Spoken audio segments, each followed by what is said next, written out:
Good evening, everyone, and welcome to another episode of the CNC Router Mixer. Um, it's brought to you from the folks here at the CNC Router Tips group on Facebook every Tuesday at 7 p.m. Eastern time. And if you'd like to join us, look in the comments for this post, and we have posted a Zoom link. And if you want to join us, just click on the link and it'll take you through the process of joining us through Zoom. Um, we've been doing these for over a year, I think now, and we generally have a pretty good turnout of guys from inside the group who are very knowledgeable about their CNC router tables and the projects that they're doing. Um, every time we get together, I learn something new, and I hope that you do too. We've been posting these recently on YouTube uh, after we've done them. We don't edit them or anything. We just post them up there. No flashy uh,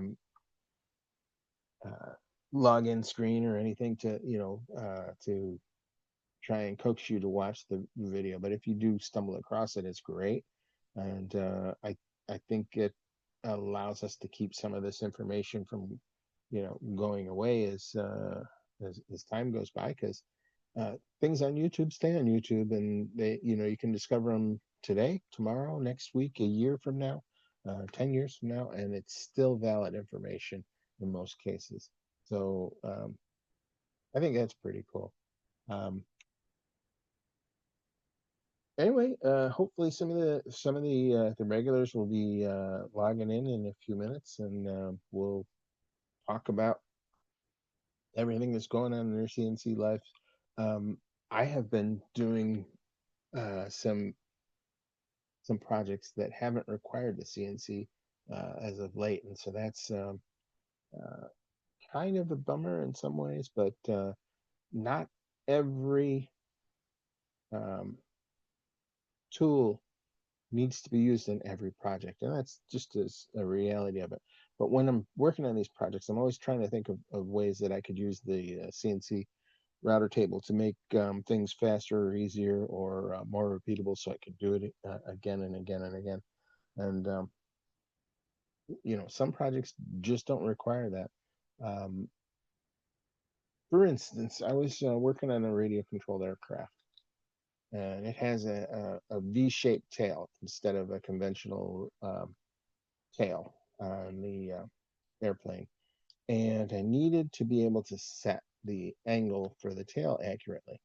Now, if I were building kits for the plane, then I would set it up so that I could do this over and over again repeatedly, and make a template or an actual part to go in a kit that somebody would use. But because this was a one-off thing, I could use just poster board to make the jig. It's a simple triangle that gives us 35-degree angle when it's said and done, so that the completed tail is at 110 degrees. So um, it didn't make sense for me to set up the router table to do that when I could do it with the laser printer and a set of scissors, or I could do it in a laser cutter if I had it, or whatever. So to me, that wasn't a project that I used. So it makes sense if you think about the types of things that you want to do and whether they're appropriate for using the CNC router table before you get started. Because, just because everything looks like a nail doesn't mean that every tool is a hammer. So just food for thought. Um, and I hope that some of the guys are going to be coming on shortly, because talking to yourself, no matter how interesting you think you are, um, just doesn't cut it. Most people won't listen for very long to that, particularly um, when it's me talking. So, yeah, that is me. Um, we've had some interesting projects come through from some of our members. Milo's been doing some amazing stuff, and so has Tally, and of course Ned. Um, folks from all over the country.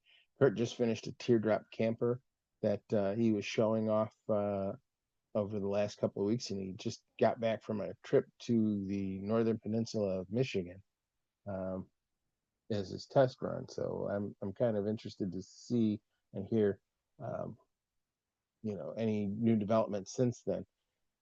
Good evening, Tally. Welcome. Hey, how you doing? Very good. Glad you could make it. We missed you last week. Hope Yeah, yeah, I got tied up working. yeah, this is a busy season right now. Mm-hmm. Yeah. Yeah, they just they building, I think I want to say probably like three new subdivisions. Hmm. So we've been building model houses in them, and then now they start breaking ground for some of the houses that's already been sold. Hmm. How many homes do they plan in that subdivision? That I don't know. I know they projected 3,500 for this year. Oh, 3,500? Yeah. Wow. Okay. You're gonna be busy, which is good. Yeah. Yeah. Hmm. I can't even see the building 3,500 homes. Oh, That just yeah. boggles the Well, mind. I probably, since I've been doing this, mm, I'm probably done did close to probably about maybe 10 to 12,000 homes, maybe. Hmm. Like I remember just building a whole, like I've done like one whole subdivision. Hmm. So people been living there now for 9 years, maybe. Hmm. Yeah. Yeah, that's got to be a good feeling. You're driving past. Yeah, I built that. Yeah, yeah. Yeah, those are mine. Yeah, that's awesome. Um, yeah, so you were telling us you were falling out of love with your shop bot uh Yeah. pretty recently.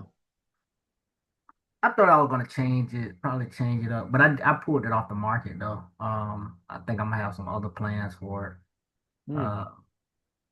But it, I mean, it's a nice little machine. I was just gonna do something else. I was just gonna sell it and I was gonna do something else with it. Yeah. Um, but then, I had it on the market for about a week.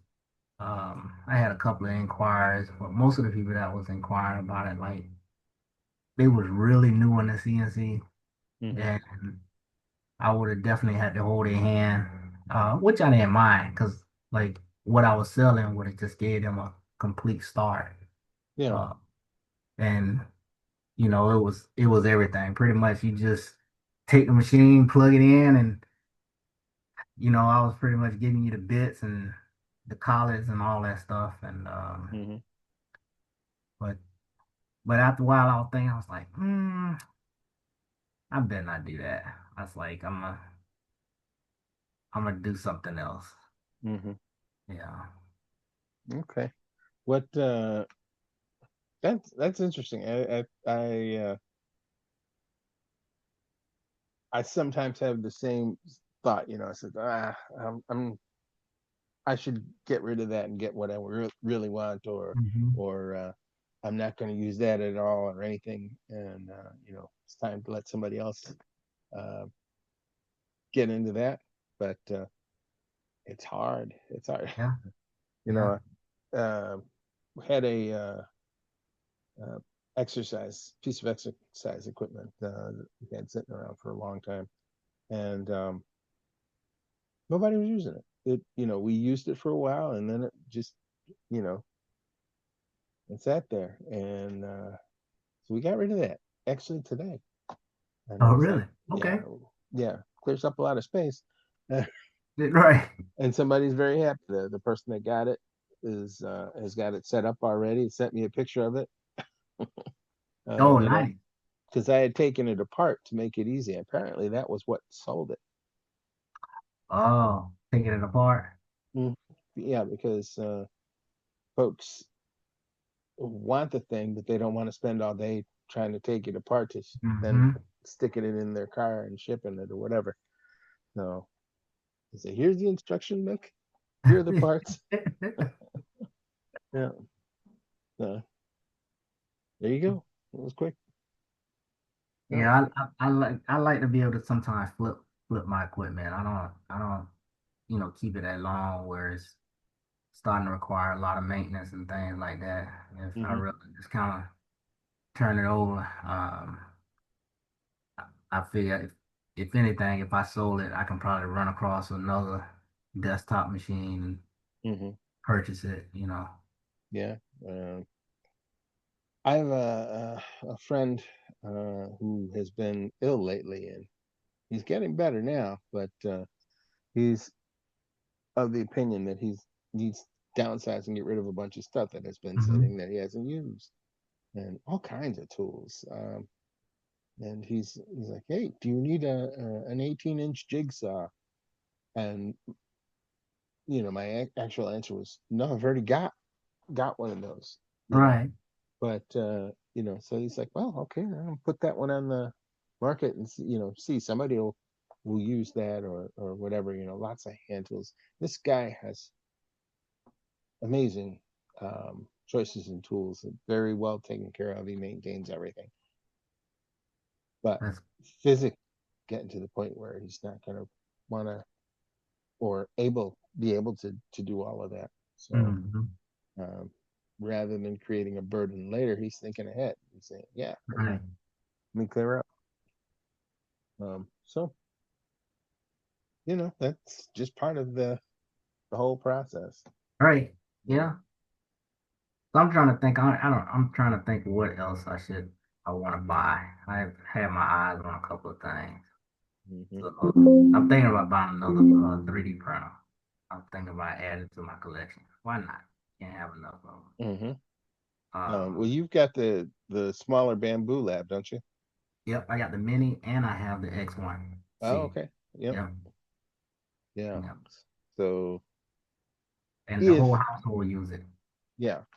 So I know that your wife and I think you said your father do stuff like that, but I'm not sure. Yeah, so my wife does, and my daughter, she prints a lot of little props for like her book signings and things like that. Hmm. So printers always going. Yeah. Wife does a lot of stuff for her daycare, so she prints Hmm. a lot of stuff for the kids and things, um, giveaways. So Hmm. yeah, it stays printing, and Amazon keep coming here with filament. Yep. Hey Ned, what's going on? Morning, guys. How's it going?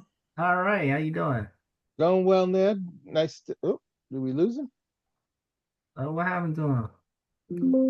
He, did he fall off? Oh, there he is. Uh-uh. Hmm. Let me change the view. You see him in the? I don't see him. Okay, I don't see him either. Hmm. He came on and logged off. Yep. Well, he'll if if he He- can, he'll be back. Yeah. Um. Yeah. You and Ned are like clockwork generally here. So pretty cool. Mhm. There we. So, have you seen the X2 uh Ultra? Is it F1 Ultra 2? It's coming out with a MOPA laser. Huh. Yeah. Yeah, a lot of people coming out with Mopa lasers this year. Mm-hmm. No, I hadn't seen it, but I'm trying to imagine the Bamboo Labs printer getting even faster. Just kind Oh, of, yeah. are they talking about releasing another one? I hear a little hype Oh, about it. oh, I thought you said that this was um from Bamboo Lips. Who Oh, who came out this with the is MOBA? X Tool. X-Tool. Okay, yeah, Mm-hmm. they're doing a lot of stuff lately.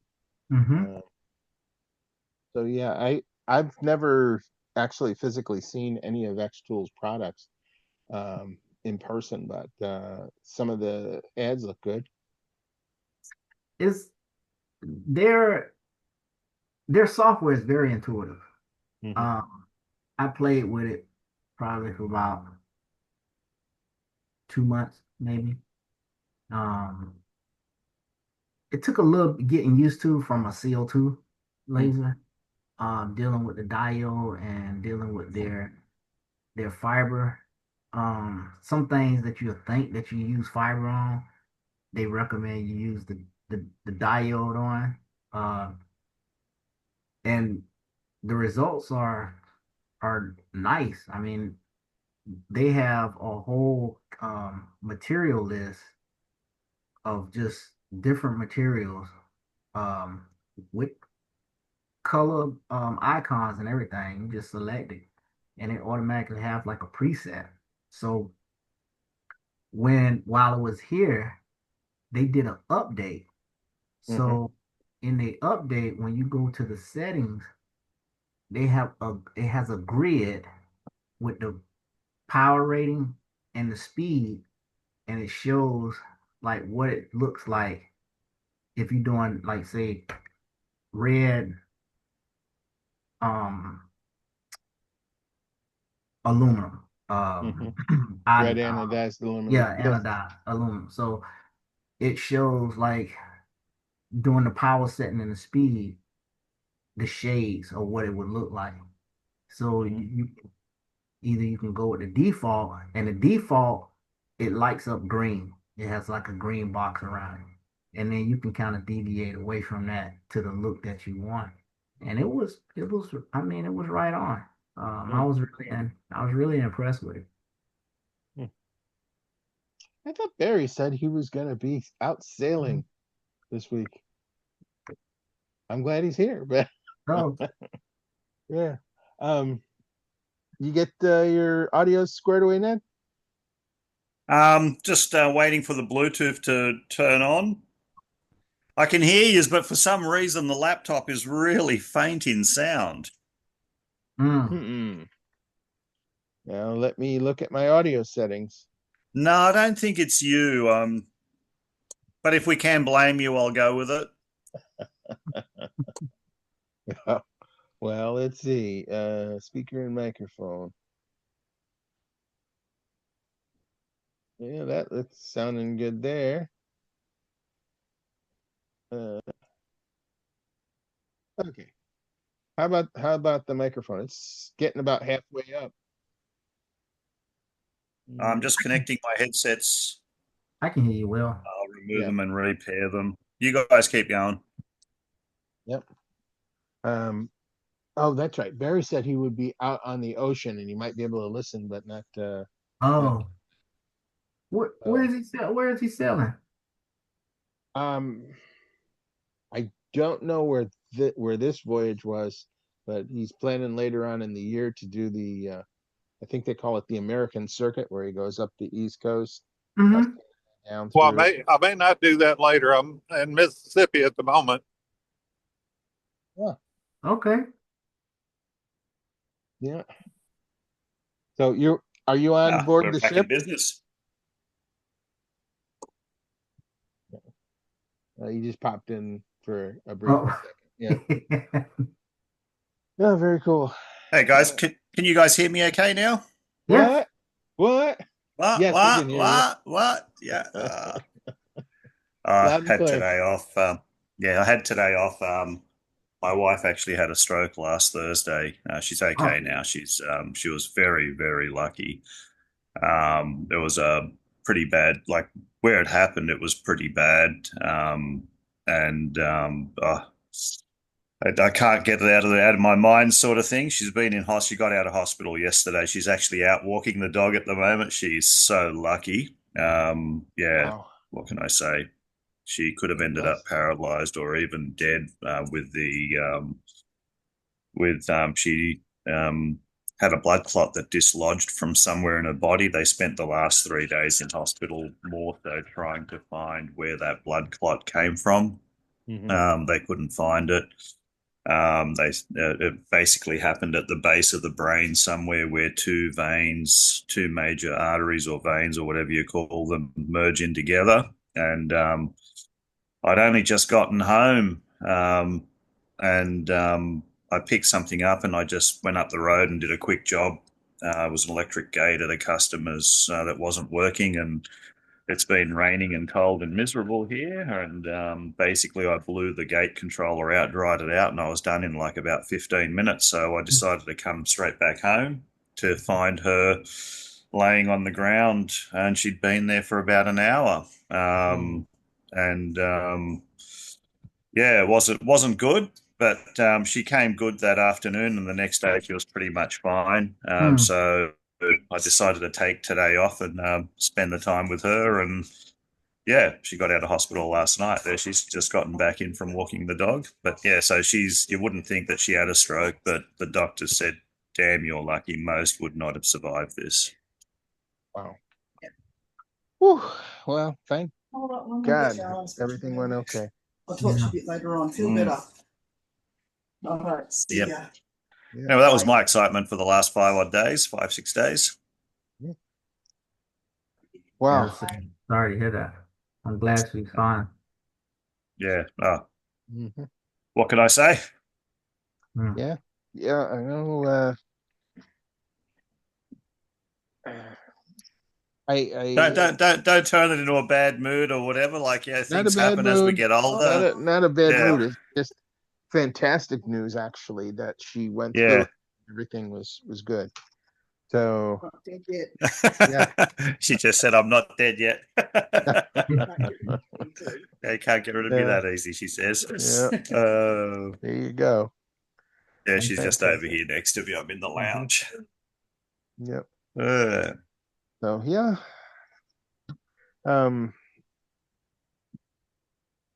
So we're gonna change subject. So let's go to more happier. Yeah. Let's imagine now here in the U.S. today.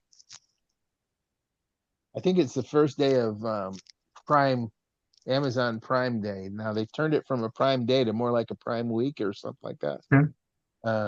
So they have all these special sales going on through Amazon Prime members, and I started looking through at some CNC related products that I kind of like a new spindle, for instance, whatever. And I noticed. I was actually doing the same, except I was on AliExpress. So yeah. Oh, I noticed that some of the prices, instead of going down, went up. Yeah. And I'm like, if I hadn't already been looking at this stuff, I wouldn't have caught it. But right. yeah. So, yeah, you have to be careful about Amazon.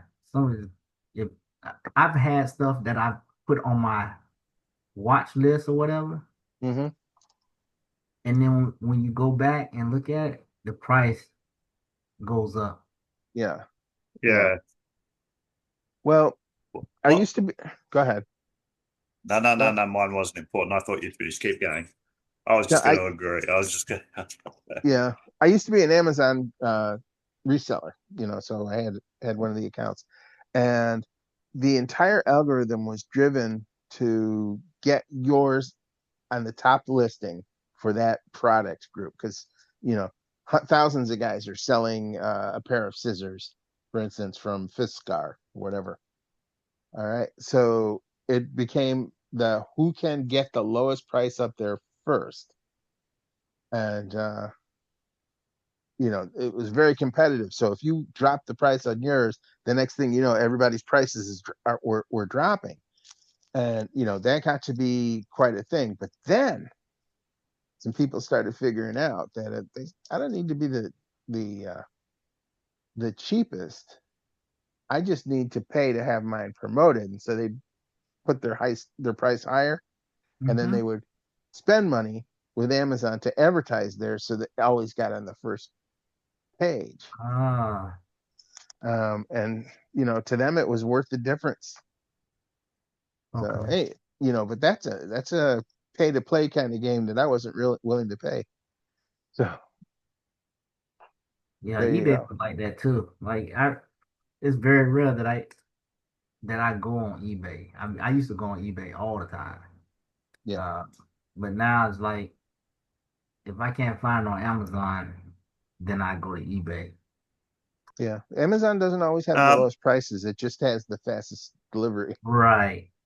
Yeah. Yeah, that's one thing that you guys look at, and being here in Sydney, Amazon hasn't been too bad, mind you. You have to have a minimum spend now in order to get the same day delivery. Hmm. The um, Yeah, so I've actually found that the way the things are going now, it's actually cheaper to buy stuff off that place that starts with T that Yeah. everyone's against. They've actually been quite good. Hmm. But I've actually been, for some of the stuff, I've been going directly to Alibaba Yeah. and going directly to the manufacturers. I think that even in China, there's a big divide between all the middlemen for the manufacturers, and some of the items, particularly with CNC related stuff, and if it's items that you can buy in some quantity, going directly to Alibaba is not a bad option either, Hmm. because AliExpress used to have the advantage that their freight was subsidized by the government, Hmm. so their prices were good. So I'm finding people here locally that still have stock are far cheaper than eBay or AliExpress, um, and I'm finding that. Um, some of the items on Alibaba, now that the freight has been taken out of the equation as the competitive part, that Alibaba products are also very cost effective to Hmm. purchase and considerably cheaper. One of the items that I can use as a clear example is T-slot nuts, T-slot bolts, nuts Hmm. and bolts, fixtures, particularly the anchor bolts and so on, and even extrusion. You can get it very competitively directly from the manufacturers, actually very, very competitively. To give you an example with the anchor bolts, for the current CNC that I'm building, I needed something like 120 anchor bolts. And those anchor bolts are selling even US or around about $14 US for a set. Hmm. Now, from directly from Alibaba, they're 19 cents a set, but you got Hmm. to buy 100. So let me see, do I spend $19 on 100 or do I spend $19 $19 on on two one. of them? Uh, Yeah, well, it's yeah. 14, but One yeah, set. it's Yeah. yeah, so and that's even off Amazon or AliExpress or eBay. Mind you, eBay is now back in the picture as being a competitive supplier as well over AliExpress. AliExpress have really destroyed themselves. And I Yeah. think one of the other problems with AliExpress is the number of scams that the only person that benefits from them is AliExpress. So the actual AliExpress management are running these scams on these fake goods that they're selling cheap. Yeah. And I think what they're relying on is people are buying, like they're advertising toolboxes and things like that that are normally worth a few $100s. They're advertising them for 40, 50, $60. Yeah. And well, look, I've, was that me? Can you guys hear me? Yeah. We can I hear can. you. Hello? Yep. Okay, We yeah. can hear you. Oh, I just said something connected or something. Anyway, yeah. So one of the things, like they advertise these higher priced items for a cheaper amount, and you buy them, you get your money back, you don't lose. But I think they benefit from holding a few $100s. Like I thought, oh well, if this is a super deal thing, I've got PayPal protection and I've got the AliExpress as well guarantee Hmm. thing that if it's not delivered, I get my money back. So I ordered quite a few $100s, like in the maybe $1,000 or $2, Mhm. of all these really expensive toolboxes and storage trays and things like that. And I got this big bag of these little nuts and bolts, and it says, this bolt sort of thing that says blue toolbox or blue tool trays sort of thing. Mhm. So, and as soon as I contacted AliExpress about it to challenge it, they just refunded the money straight away. So what I can see is what they're doing. So just be careful of that. What I can see what they're doing is it's AliExpress themselves. They're holding on to $1,000 of your money for 3 weeks while the Mhm. product arrives. You get it, you challenge it, they give you your money back. Now, if Mm. you've got a They million had the people that interest. have, Yeah.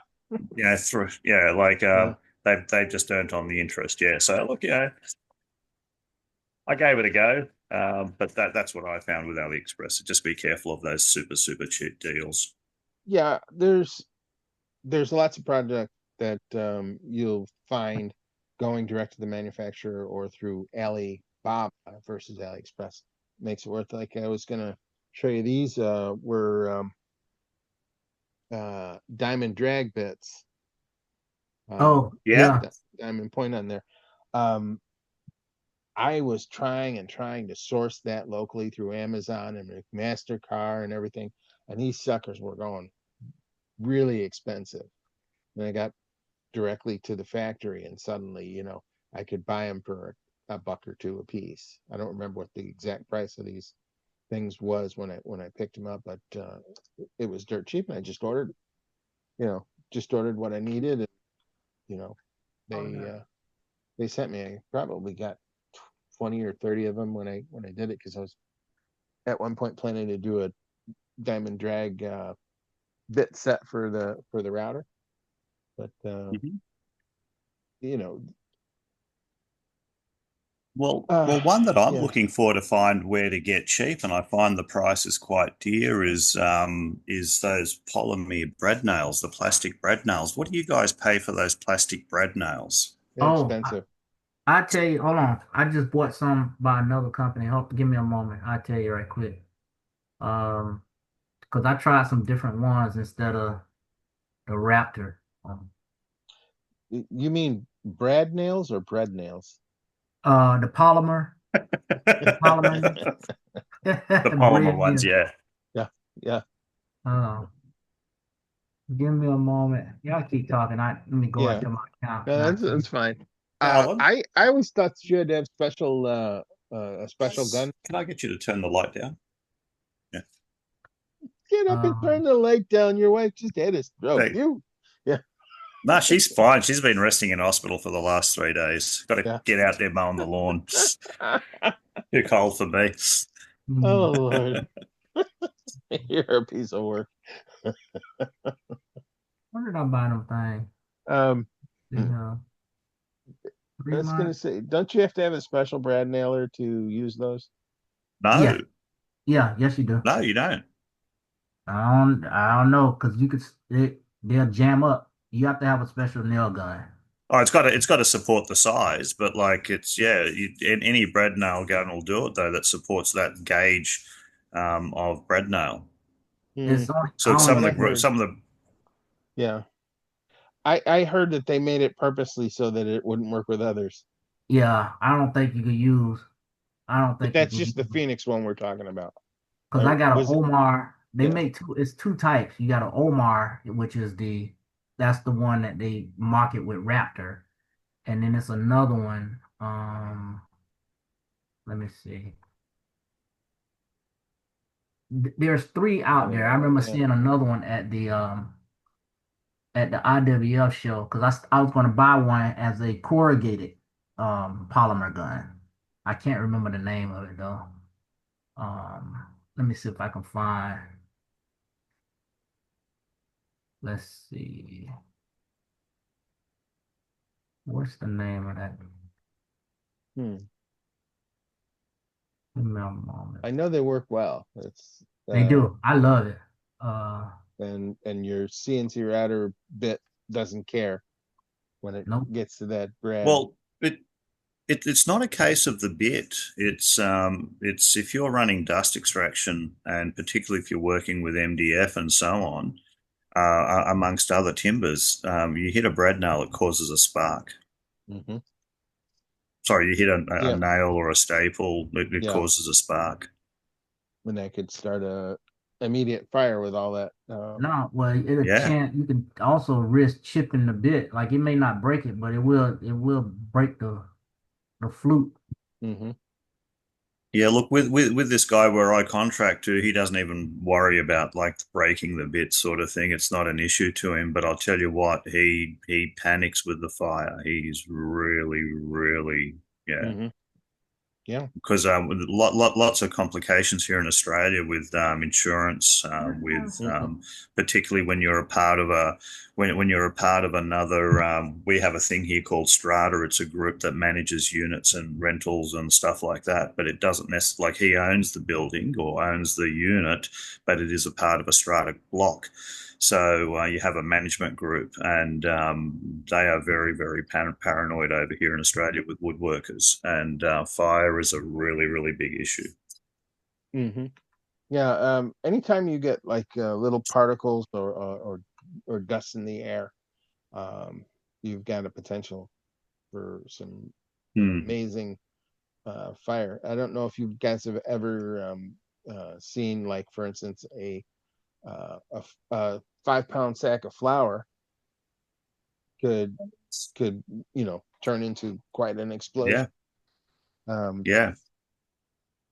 Well, the other thing that I've actually personally seen is when you get one of these sparks in your dust extraction, and you guys saw the size of the dust extraction. We've got a couple of those through the factory, where you've got multiple bags. A spark can lodge itself inside one of those bags, and it can sit there smoldering for hours before you even know that it's a light.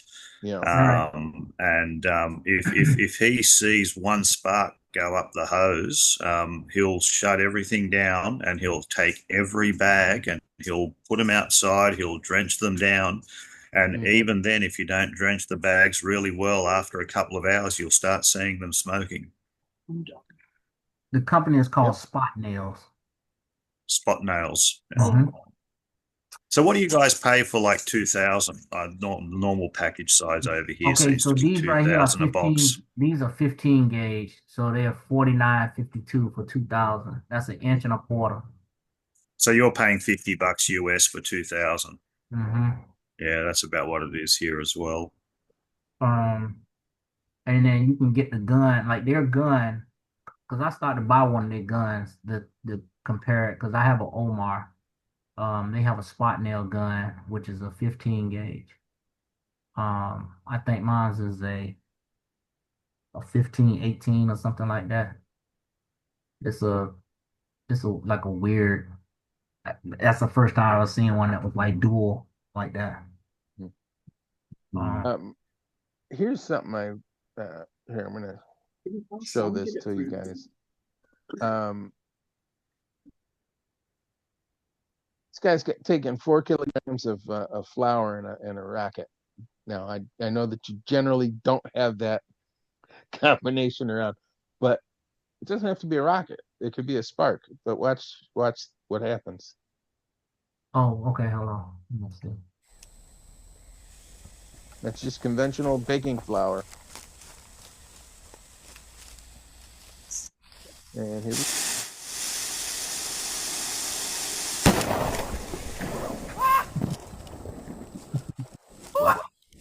Hang on, what did he do now? That there's something else that's gone there. That was a firework piece rocket going into flour.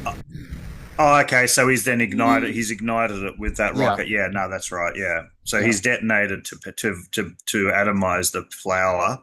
Yeah, no. Oh, yeah, exactly. Yeah. Just I thought. imagine that's your workshop. Right. That's crazy. Yeah. So you got the dust collector going, all that sawdust is going along, and then suddenly you get a spark in the hose. Yeah, that's crazy. It'd be bad. But obviously it doesn't happen often. but you don't want to be that one guy. Right. Yeah. Um, yeah, fire safety. Yeah. Fire. Some plan. Look, if you shut your shop down for the night and a spark has just gone in there not too long before and you're not there. Yeah. I've seen it happen many a times. When I hear these guys say, "Oh man, I made the Last Supper carving," I says, "Oh really? That's great. How long did it take?" Well, it was a 24-hour carve. I says, "Wow. So how'd you handle that?" Says, "Oh, we just left the machine running, and we went to bed. And when we got up in the morning, it was done." Uh, Yeah, I'm guilty of that. I've done that. Look, I actually don't see a problem with doing that as long as you understand what you're doing and if you take precautions. In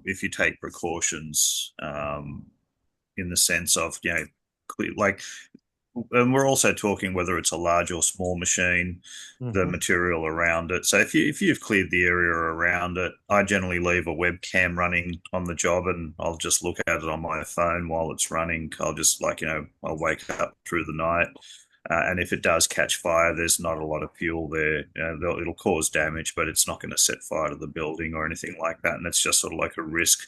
It's a calculated risk that you sort of take. But you wouldn't do that if the whole place is surrounded with heaps of sawdust and timber all around the place and things like that. You'd have an area for it.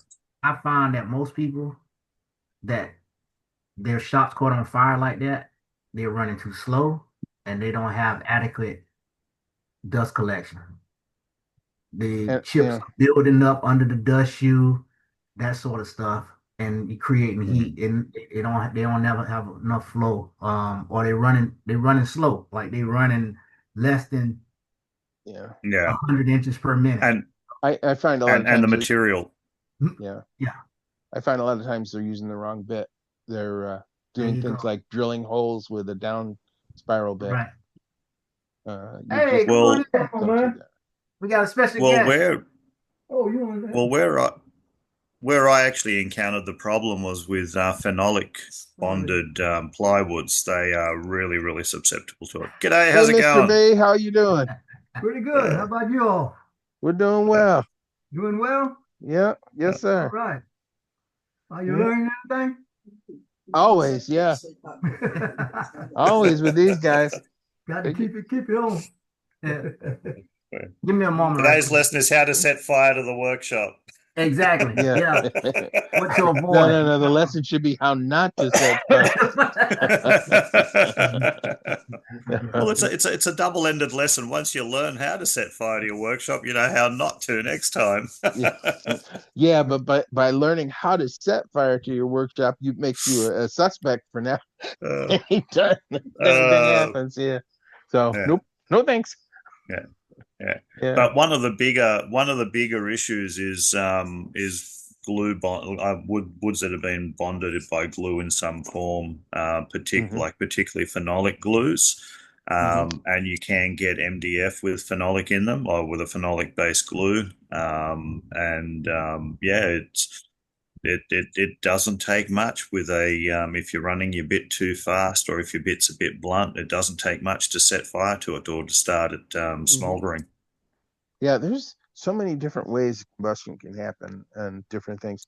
Like in machining, this is a metal machining and things, or even let's say you're using your router to cut some aluminum and using WD-40 as a lubricant, or you're using oil. A lot of people use oil to help the cutting and everything. And you clean up with a rag. You clean up with a rag or a paper towel after you're done. And so now it's saturated with all of that stuff. First thing you do is you crumple it up and you throw it in the trash bin, right? Well, oil in particular, when it's in a crumpled up paper towel or rag or whatever, that starts giving off heat, exothermic kind of thing going on, and it can get hot enough to kindle. And so you don't know. So if you're using rags or paper towels and oil and cleaning up and everything, before you get rid of them, you should spread them out and let the volatile stuff Dry. Yeah. dry and go away. But nobody does it. Or or Yeah.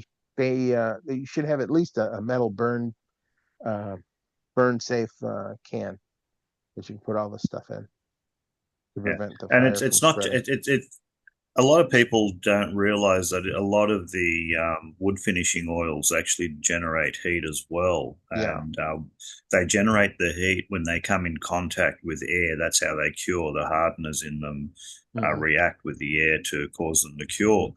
And a lot of people will have heavily soaked rags that they've been burnishing or wiping down and so on. And that's another source of fires as well for Mhm. things. And so being careful, having and even batteries, power tool batteries. I'm still guilty of it. I don't have a area for it, but I have sort of like I've moved my chargers and where I charge my batteries onto a big open metal. It's actually on top of my old K40 laser, but it's away from anything that actually burns. Like a Makita battery or a Milwaukee or DeWalt or something like that, while it's charging, can ignite. So you want to have stuff like that away from any flammable materials as well. And flammable means wood, paper, curtains. Yeah, Other yeah, batteries. not on a shelf with books or other batteries. Yeah. Yeah. I have like a 12-inch ceramic tile that I have the charger set on. Not going to probably save the place, but it's sure going to slow it down, right? Because it's not Um, combustible.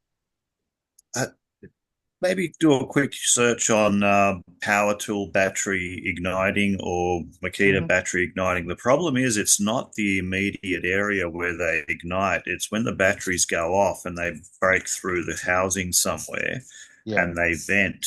They actually produce a very, very long, high temperature flame. And Yeah. that's where the problem is. That can actually go for, that flame can Sure. be 2 foot long. Yeah, and also Yeah. lithium polymer batteries, when they're burning, generate their own oxygen. Mm. Oh, wow. Yeah. So Yeah, that's they'll burn part of it. underwater. They need a Yeah. lot of water. Yep. I don't know what the chemical breakdown is, but the thing that they're giving off is O2, oxygen. And what does a fire love? Yeah. Oxygen. And that's why, like, when you see a Tesla or some other electric vehicle start to burn, Hmm. it's so hard to put it out. In fact, in most cases, they can't put it out. I have a friend who's a fire chief. He's does the fire academy where they teach firefighters how to fight fires, and he's talked to me about you know the policy now when they go out to these um, fires for car fires with an electrical vehicle, they will not spray it with water because some of the volatile chemicals in that lithium ion mix or whatever, when they go and wash down into the sea, now you've got a big hazmat situation Mm, that can contaminate the groundwater and makes stuff sense. too. So Yeah. yeah, it's just so many things you don't know about. And then, you know, just Hmm. strange new world. And since we've got more and more lithium powered things, they're everywhere. So, it's nice to know throwing a blanket over it's not going to stop the fire, All right. you know. In most cases, the fire extinguisher won't stop that fire. Just something to know. That's great. Yep. So yeah, well, while we're looking at that, I'll see if I can find a video about um, a lipo battery explosion Oh, or yeah. fire. Yeah. Um, Give me a moment. I'm just going through. let's see, lithium polymer explosion. It's 22 seconds. Let's see.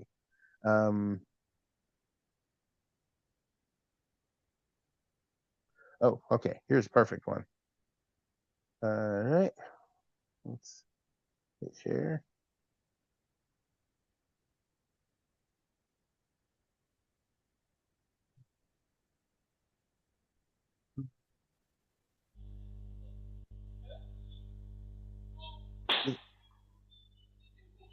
That snap we just heard was the battery exploding.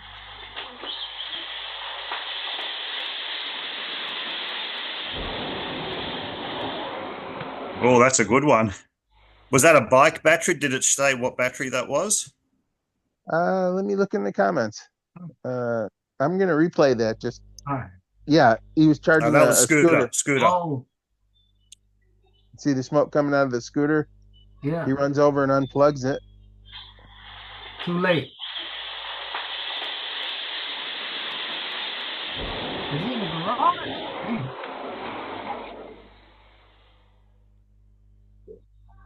He should have threw Yeah. that just outside. Wasn't he in the Oh, garage? He was in like a and garage. Yeah. here's the clincher. It doesn't have to be plugged in or connected to a power tool in order to do that. Yeah. Does not have to be charging or being used. There is a video floating around. I'm pretty sure it was a Makita battery, and I'm not saying that to be mean to Makita because it can happen to any brand battery. Yeah. He was walking up the stairs with a battery to an office. I think he had 2 or 3 batteries in his hands, and one battery just decides to ignite while he's walking. He just drops it, and it just sort of like does a rocket engine effect out of it, sort of thing, with a big flame. Doesn't have to be connected. A friend of mine, as a good friend, I connected a lithium ion cobalt battery, which is basically a lithium ion battery. It was a BMW battery, EV battery that I connected to his 24-volt mobility scooter, and he had it sitting in the middle of the garage floor. And he says it wasn't connected to charge or anything. It was fitted inside the scooter, and it ignited. It incinerated the scooter. Luckily, it was a galvan. Over here we don't have insulated or anything like that. Garages on the regional properties, they're just a metal shed, metal skeletal shed that's building, and it was a good high ceiling. Nothing was damaged, luckily, but the scooter was incinerated. Mm-hmm. Yeah. One of the precautions you could take, I do a lot of stuff with radio controlled airplanes and things. They make these bags. We will turn off the background so you can see this. So they make these bags like this that have, a special lining that you can put your lithium batteries in when you're charging or just when you're storing them and everything. It may not prevent the fire, but it slows it down long enough that you could physically grab and throw this out the window, maybe. I also feel that it's only for one battery. It's not to put your entire set of batteries in one bag. Mm-hmm. I think there could be a false sense of security, and there could actually be more complications with using that bag as well. Because once there's a fire, you can't put it out. It's got to go somewhere. The only thing is what you said is if you are carrying it, it'll give you that extra couple of seconds that you can toss it, or that it may prevent damage or injury to you. Yeah. And, it's probably impossible to make these things completely safe, but every little precaution helps. And these bags are dirt cheap when you consider what they could do, particularly like that scooter battery was charging, they were in the middle of charging it. But how many millions of those things are out there being charged every day? You know, Oh, look, just I've yeah.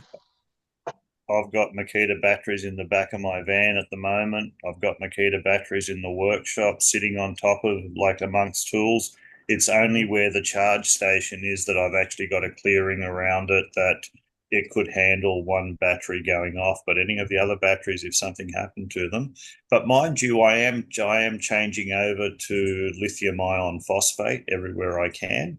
And I'm finding, particularly with those Zumba and that, the little robot vacuum cleaners and so on, Mhm. they're doing life PO4 cells. Now you can buy life PO4 cells, but they're like really, really expensive. So a cell that's equivalent to an 18650 lithium ion that you can pick up for $3 to $7 each. The same cell is worth like $20 to $25 in the lithium ion phosphate. Mhm.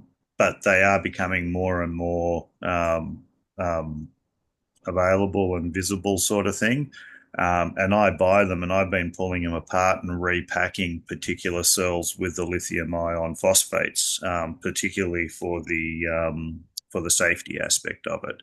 You won't be able to do it to your drills yet. I think the lithium ion density is probably a little bit better than the lithium ion phosphate, and the discharge rate is, I think, higher, where that's why some people still use NiCads or etc., nickel metal hydrates, for the discharge rates. But the safety aspect of it, particularly for torches and other devices, is where I'm looking at, because I've got torches laying around everywhere. I've got torches where I don't even know where they are. There's hundreds of them missing. I should have a torch wherever I reach. I find one, but I still can't. Just for translation, for those who don't speak Aussie, he means a flashlight. Flashlight, a Yeah. flashlight. When he says a torch, yeah. Trish, Yeah. these Americans, they eat got tomatoes. As a different nationality are tomatoes. Yeah, It's tomatoes is what we eat tomatoes. down Yeah. here. Tomato, tomato, potato, potato. They say, what about potatoes? Yeah, Potato. yeah, he was just saying, yeah. Let's call the whole thing off. Yeah. Yeah. Yeah, it's amazing how different the English language is depending on, even in the same city. You I can hear you guys. I'm just cutting some toast for Yeah. the wife. yeah. I mean, you go across town and they We'll they take speak coffee out and differently, make you coffee you know. Yes. and make my toast. So yeah, when he said torch, I was like, what's he doing with a torch? And then I said, oh yeah, they call them flashlights, torch over there. Yeah. They call trucks lorries. They call the bathroom the loo. That's English. That's English. Yeah. We call the bathroom the toilet. You call them what? Toilet. Toilet. A bathroom is a toilet. A bathroom is a bathroom where you have a shower or wash yourself. That's called a bathroom. Where you do a crap, that's called a toilet. Here in America, they're usually in the same room. Yeah. Well, they will. If someone says, "Can I use your toilet?" They go, "It's in the bathroom." Gotcha. Yeah. Do you say boot and bonnet for hood and trunk? We use boot. We actually use all, like, that's actually quite interchangeable. But all four of those terms are quite common here. But generally bonnet and boot is the more common one. But any either or. Please bear with me if this is rude or anything. I don't intend it to be, but here in the United Wake States, up a lot earlier to be rude to me. here in the United States, a short pair of pants are called knickers. I don't think that's the same around the country. We just call them shorts. Yeah. Well, we also have shorts, but I understand there's another thing called knickers over there that is different. Yeah. So we don't. I think the thing is, I think what you're sort of describing there is there's quite a few words that are sort of mixed between British. There's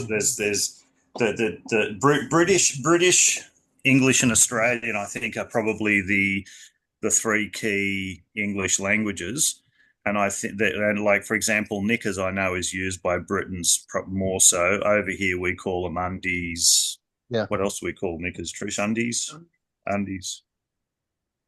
Undies, yeah. Undies is probably the Undies and boxes is what we would use, like Yeah. for the shorts. And apart from that, it's shorts or stubbies. For pants, like that's like short external pants, yeah. clothes that you'd wear in public. Yeah. And then jeans and so on, unless there's some sort of fatty sort of name that's on YouTube for them that's going off at the time, sort of thing. Yeah. But yeah. Yeah. Oh, what was it? There was this spoof TV show. What was it? Comrade Inspector or something like that. Comrade. Yeah, Comrade Inspector. It was like a cop show, supposedly taking place in the Soviet Union during the. Oh, okay. No, I'm not aware of that one. But yeah. And they were arresting people because they were bringing in illegal Jordaki jeans. Jordaki. And they were playing this capitalistic game called Monopoly. It was terrible. So hello. Oh, what a funny show that was. Good, thanks. How are you? One more time. I didn't hear that comment. Anyway. Oh, okay, yeah. Wasn't me. I gotcha. There was another show. Cleaver, what was his name? Cleaver Green. I think that might be. Oh, what was the name of that show? It's from Australia, I think, or New Zealand. I think it's Australia though. Rake. The name of the show is Rake. Rake. Yeah. It's on Netflix. If you ever get a chance to watch that show, you will roll. It is a funny show. Huh. This guy's a barrister, which is a lawyer, I guess. Okay. Down there, and he's always in trouble. Always in trouble.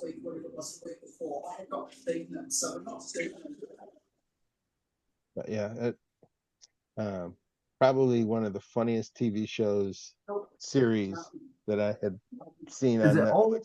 Well, it's old, yeah. It's Rake is the name of this series. Rake. Okay. Trish, have you heard of a cop show called Rake here? Someone. Let me look it up and see if it was New Zealand or Australia. My wife will know. She watches every cop show that's ever been incarnated. Well, these guys were lawyers. Rake, Cleaver Green, I think his name was. With an E. Yeah, Rake, Cleaver Green. Here we go. Australian TV called The Rake. Okay. It was from 2010 to 2018. She's probably watched it. Richard Roxburgh, excuse me, was the main character, and just really great, great show. Funny. Trish, have you heard of a TV show called Rake? Something about lawyer? Yeah, any good? Yeah, watched it. Yeah, she's watched it. Told you. Courtroom drama. Lawyer thing. ABC show. Yeah. Bill says it's like good. Yeah, it was very good. I just. Oh, I can't hear you now. I just laughed like crazy when I was watching that thing. Anyway, Just say something, Bill, or I have not said anything recently. Can you hear? Yeah. Oh no. Yeah, I can hear you now. Yep. Yeah. But you never know. You never know what you're going to talk about. Yeah. So we've been through we've been through lasers, we've been through fire, we've been through odd languages, and we've been through Well, good I must have recommendations missed for the binging. Go ahead. I must have missed the laser. I must have come in just on the tail end of the laser comment, but I discovered some new laser diodes, pumped laser diodes. You can pick them up very cheap on AliExpress, eBay, generally between $50 to $150. It's just for the diode. They're powered directly, just like a normal LED. Generally around 15 volts, around the 12 to 15 volts and around about 10 amps. And they're a fiber laser module. They will actually engrave, etch metal and so on, and they're very, very cheap. For 150 If bucks. you let me have a quick look here 1 second. I might even have it open and I'll share it. Won't take me long to find it.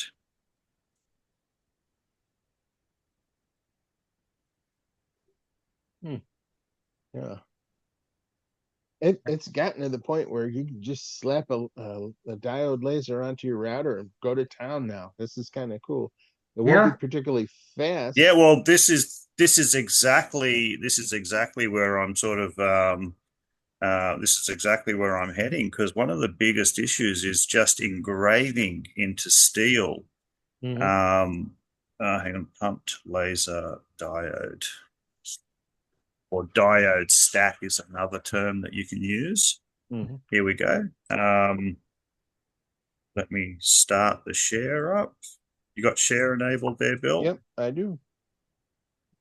Okay, there we go. And share. Okay, can you guys see that? We will shortly. Yes. Oh, yeah. Can you see these laser diodes? We're Laser talking pulsar. 120, 150, 250 watt. They're these gold colored units, probably these units here as well. How many watts? And let's pop up these ones here. I think I'll open it in the. Can you guys see the page that I've just opened? Yes, we can. Okay, 40 to 1,000 watts. Let's see. I think you could do something with that, couldn't you, Tally? There's sure. 98. Those units there, it will actually engrave into steel. So that looks like it might be a 40 watt unit. It's a 40 watt fiber laser. You can also take the fiber off and you can put a culminator on it. What prompted me to see it? Let me just let me find the YouTube. I'll just stop sharing that for a second. That open up. Yeah. Oh, look, I was watching a YouTube video. Let me just find that YouTube video last night. It'll be in my history, so I'll just quickly get it. And I'll share it.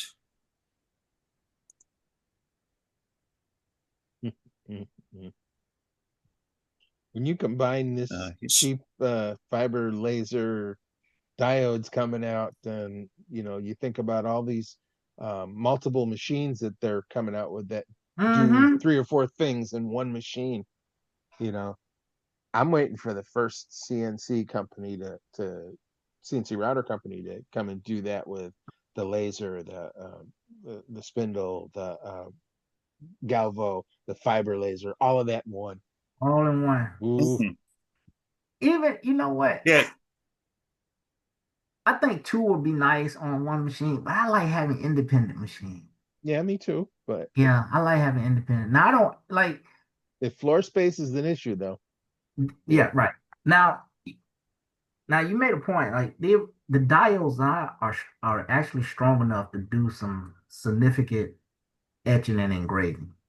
At first, I didn't see it. Like, why would I want to put a diode on my CNC machine? Because I got the Everlaw. It's so fast, so it's like going backwards. But now, with the technology, I can see it, because sometimes you're doing stuff on the table and you can just etch it right there while you already have it set up. Now you can't do. I wouldn't be doing big stuff with it because it's still. I mean, it's still slow running on a CNC machine. Yeah. Look, I've had a couple of jobs that I needed to do to just to put a scale onto a metal plate. So when you're tightening, it's basically like for a conveyor belt type setup where you want to be able to the tight or tighten up the left and the right side to cant so the belt isn't canted, sort of thing. So you've got a graduation scale on each side. So you can, imagine the axle of a bike when you're replacing a chain on your motorbike or something like that. You've got those little increments on either side of the frame. Well, same sort of thing on a metal plate, just to put some increments on. Did not have to be anything sexy or whatever. And I had to actually, and I ended up diamond engraving at one of those diamond engravers that you were holding up earlier on. Yeah. But the thing is, with a laser, you can get a much finer job on it, like very easily. And what I came across last night was it was some guy overseas somewhere, and he's used one of those little lasers. He's had 2 or 3 lithium ion 18650 strapped together with a regulator, and he's just strapped one of those diodes, one of those pumped or stacked diodes, onto a heat sink with a little culminator lens, or a little lens, just a bit of hot melt glue on the end of the heat sink so that the laser was passing through it. And probably from around about 4 to 8 inches away, he just had a few objects like a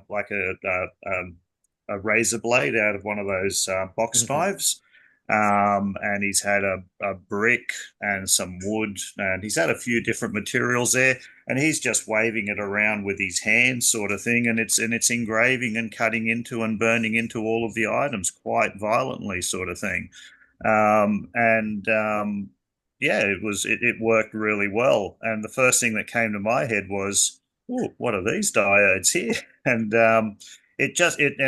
just doing a search here now, I can't find the video that I watched last night, but if you jump onto YouTube and just do a search for pumped, as in PUMPED, laser diode, and you'll see a whole pile of it come up. And the other one that you can use is stacked laser diode. And they look like a RF or fiber laser infrared beam diode. They look like the earlier infrared diodes that were used on machines, and they've obviously progressed to the ultraviolet diodes now for some reason. But look, if they work, it's just something you can strap to the side of your spindle and go for it. Yeah. So I'm looking at one here. Dialless laser diode.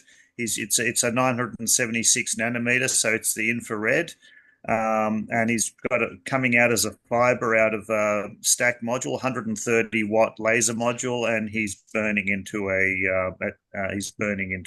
knife, into a piece of steel. So it's it looks like a promising little toy to burn your eyes out with. That's what I was gonna say next. When you buy that, make sure that you buy a set of the proper wavelength safety glasses for using that. Right. Several pairs, because somebody's gonna walk out in the shop while you're cutting. Hand them a set. And for all you laser users using the blue lasers, etc., the diode lasers at the moment, UV lasers. I can't speak for fiber lasers, but UV lasers, those the diode ones, and also for the CO2 lasers, polycarbonate is all that you need for protection. Polycarbonate blocks both of those laser wavelengths. Yeah. The only reason why they have a colored, like the red or the yellow that they apply to it, it makes it more comfortable on the eyes to filter that particular light out, or to filter the blue light. That's the main reason for the color, but the actual material is polycarbonate. Mhm. You can't cut polycarbonate with a laser. Yeah. Oh, Yeah, it surprised me. I went to that tool show month and a half ago there in Massachusetts, where they had all the CNC machines and everything, mm-hmm. and they had a bunch of plasma cutters out there and a bunch of um, uh, welders and things, and they were doing demos with plasma cutters and stuff right on the shop floor. Nobody around the place was wearing any kind of eye protection or whatever. And so if you just happened to look over when they were operating, like, let's say a welder instead, you know, you're looking directly at the spark. And I'm like, you know, how do they get away with that? What happens if they actually flash blind somebody? Right. Oh. Yeah. You I know? I think, look, the thing is, because when you're actually doing arc welding, you're actually seeing you're actually seeing, I don't know what you'd call it, the ground zero or the contact point of the spark. Mhm. But with a plasma cutter, you're not actually seeing the direct uh, burn sort of thing. It's Yeah. the burn is actually happening, and the arcing is happening in the metal. What you're seeing is more radiant light, which still isn't good for you. But I think the distance away from it versus so on is it's a time versus distance thing, I think. I don't know. I But just the walking. smart thing would be to have glasses. Yeah, I'm walking down the aisle and I see this spark. Oh, you know. Yeah, just yeah, Right. Yeah. You got to walk around with shades on. yeah. Yeah, But With a anyway, it is welding. what it is.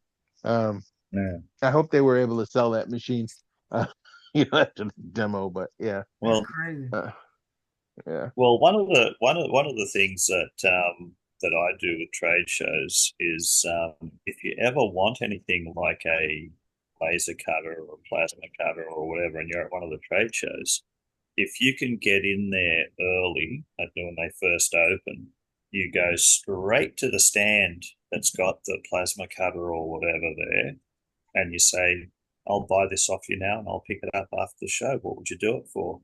And you'll find that you will get yourself a really good deal Mhm. because they don't have to freight it back to the other side of Yeah. America somewhere. Mm-hmm. Yep. And yeah, I, this is mainly with shooting gear. I've all of my Dillon 650s. I've gotten them from the shows because I was an exhibitor at the shows, and I'll just go straight up and say, so when this show's finished, do you want to sell these? And I'll buy them now. They use them Mm-hmm. through the show, and I end up like with very close to half price for a brand new machine.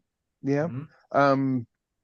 Good example of this. The folks at Avid CNC were there 2 years ago when they had the show, and they had brought in I can't remember if it was a 4x4 or a 4x6 table, something like that, and set it up, and they were doing their thing. And at the end, they had marked it down. I said, hey, if you know anybody that's looking for one of these, it was like maybe $3,000 off the price or whatever, Yeah. because they weren't going to have to ship it back to California or wherever they're from. I think they're California, somewhere in the West Coast. Um, Yeah, from I don't know if they ever sold it at the show or whatever. I posted it before the end of the show, so anybody who was interested had a day or two to check it out. But who knows what my reach was, uh, Facebook. But perfect example of a good deal and a good machine. So Yeah. yeah, That's absolutely. yeah. yeah, That's and definitely. because it was the show machine, it was loaded.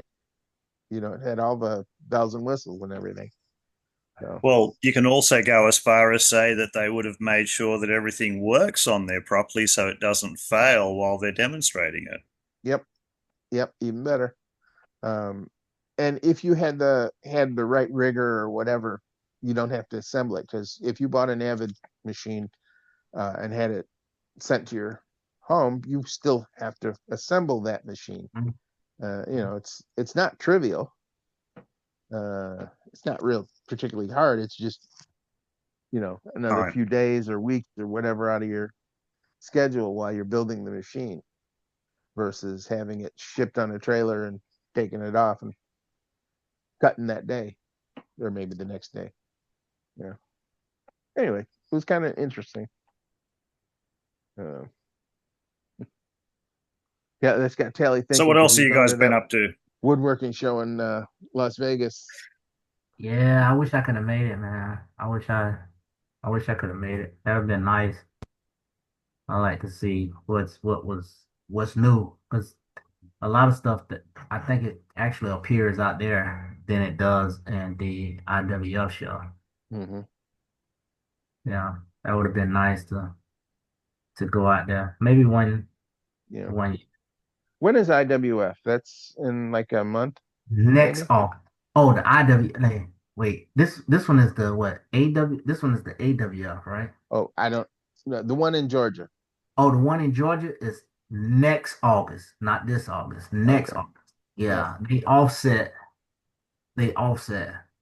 So the one in Vegas is in July, and then the one in Atlanta is on the odd years. Gotcha. Yeah. Gotcha. Yeah. Two big shows. I I've wish never I been to had the one one in here. Atlanta. That might be an interesting trip. See if you can plan it to go. I mean, I would be there. You know, see Yeah. if you can plan to go. It's nice. You need I say 3 days. Comfortable. I Mm-hmm. mean, you can the first day is gonna be scrambled unless you specific about what you want to see. Um normally that's how I plan it out. The first day I'm going to mostly all the booths that I'm really interested in. Um, Mm-hmm. and to talk with some of the people that I've just met over the years. And then the next day, I'm browsing, I'm looking and seeing what's new out there, seeing what I can buy, which was a really upset last year because no one was selling anything. Like it was very like small vendors Mm-hmm. that you never even heard of. They was the only one selling. You couldn't buy. I mean, I tried to buy like router bits from Frost CNC. Mm-hmm. They didn't even have them. They didn't have anything that you can purchase on hand. Mm-hmm. And that was pretty disappointing. They were like, "Oh, you can order it online." I'm like, psh. I was thinking, you probably get some type of deal, discount, or whatever, and seeing but everything was almost like ordering online or take your order there and they ship it to you. So to me, that was kind of disappointing. Yeah. That's happened in a lot of trade shows. I used to exhibit in a trade show in Westchester, New York, Okay. Westchester area. And, had our tax certificate up there and everything, and we're selling. Well, some officer from the taxation department came in uh, as the show was going on the first day. And he says, your booth, your booth, your booth, and he was closing people down because they were from out of state and they didn't Uh-huh. have a permit to sell in New York.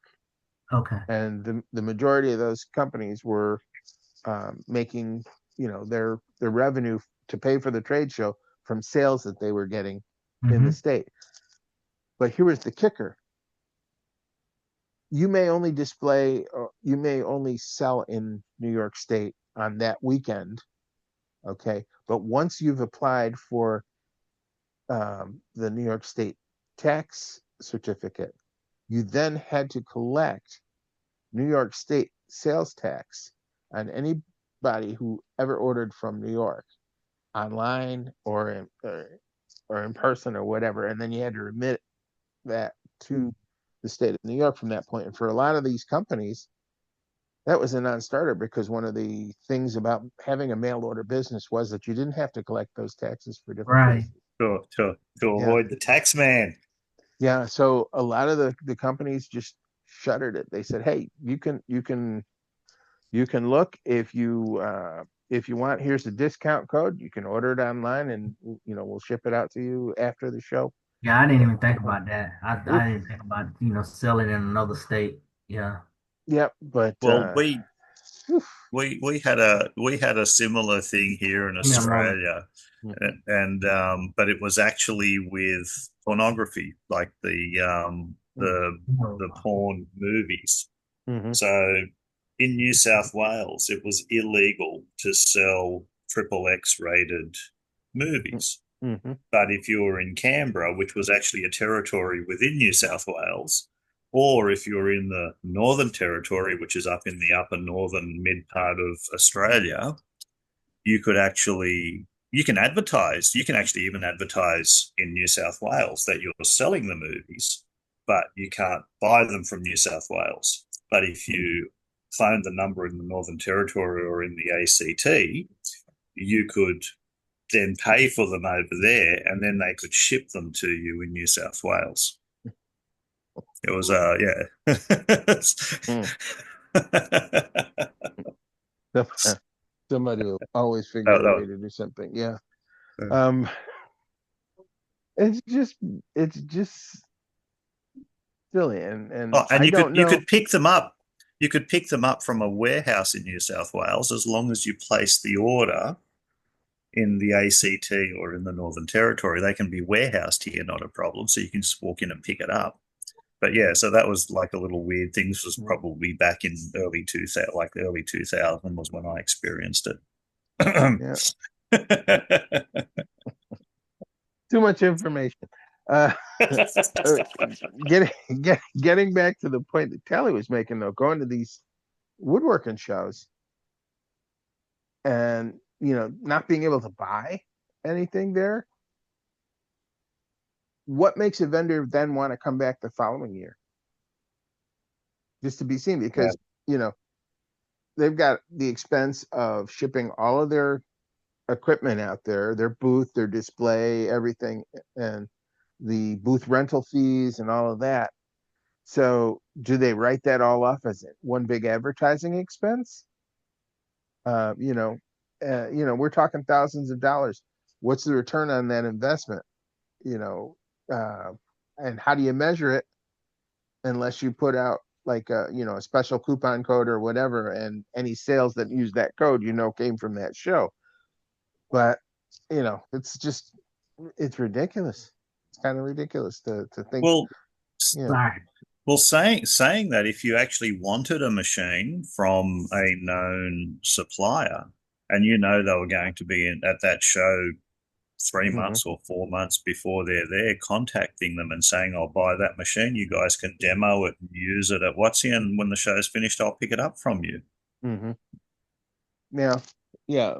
But that requires forethought. Most people don't have forethought, or most people don't have made a decision. For instance, um, there's probably three laser companies that I think are making impressive machines right now. But until I got to a show to look at those three machines, I wouldn't know which one I would want to buy. Yeah. So yeah. I think for a lot of stuff, and I think the three of us would be in that category, we would know what we want. Going to that Yeah. show to have a look at it would be is that one for me? Thanks, darling. Just got a You just nice got to go piece to of some shows healthy. with Oh, $80,000. look Ooh. at that. Oh, Melted Hold it cheese still. Hold and it still. oh, melted Ooh. cheese and tomato. Mm, oh. yeah.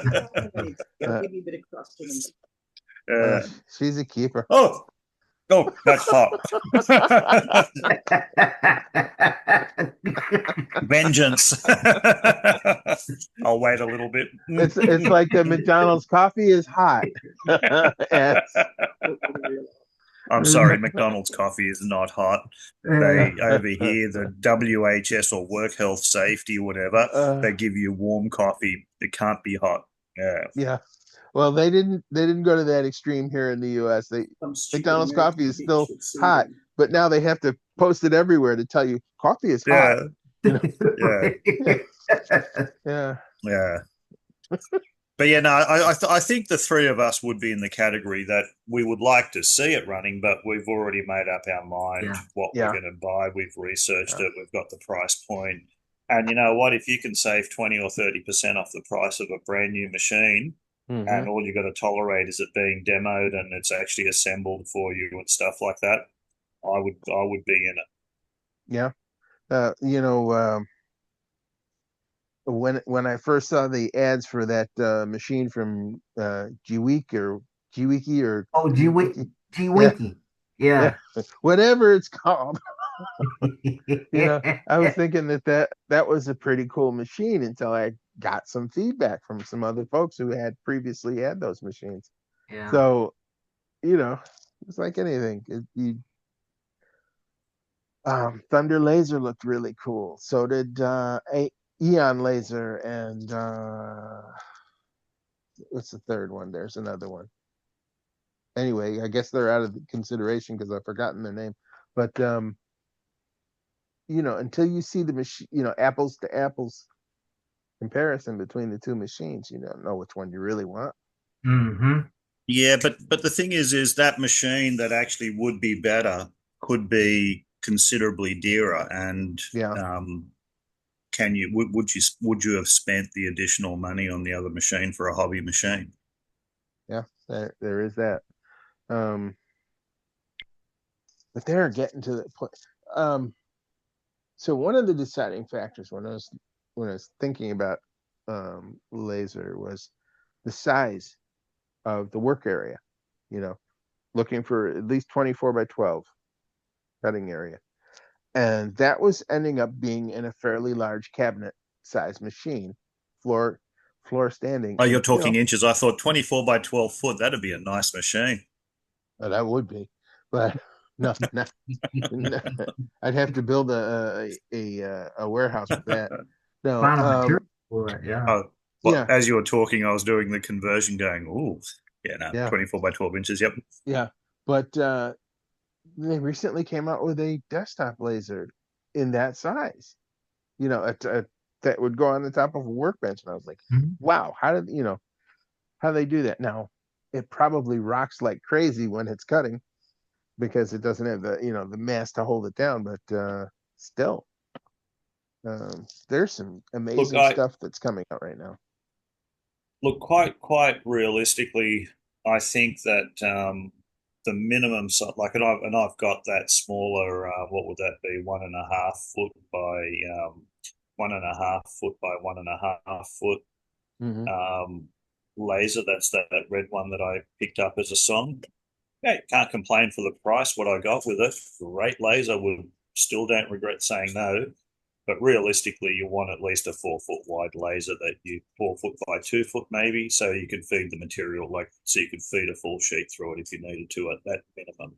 Oh, Hmm. 4 by 8, like Four the by one eight would I be have. very nice. Yeah. Yeah, a lot of the lasers now have pass-through doors on them that can do longer pieces, but not necessarily wide longer pieces. Mm-hmm. So that becomes the thing. But then also you have to wonder, how do you index the cut reliably? Indexing is easy. Indexing is Uh, easy. I've mastered indexing. Yeah, Oh, you talking about but like lining the cut up? yeah, yeah. yeah. But As a matter of fact, Lightburn has got an indexing feature on it that'll do it automatically for you. yeah, I noticed that they have it.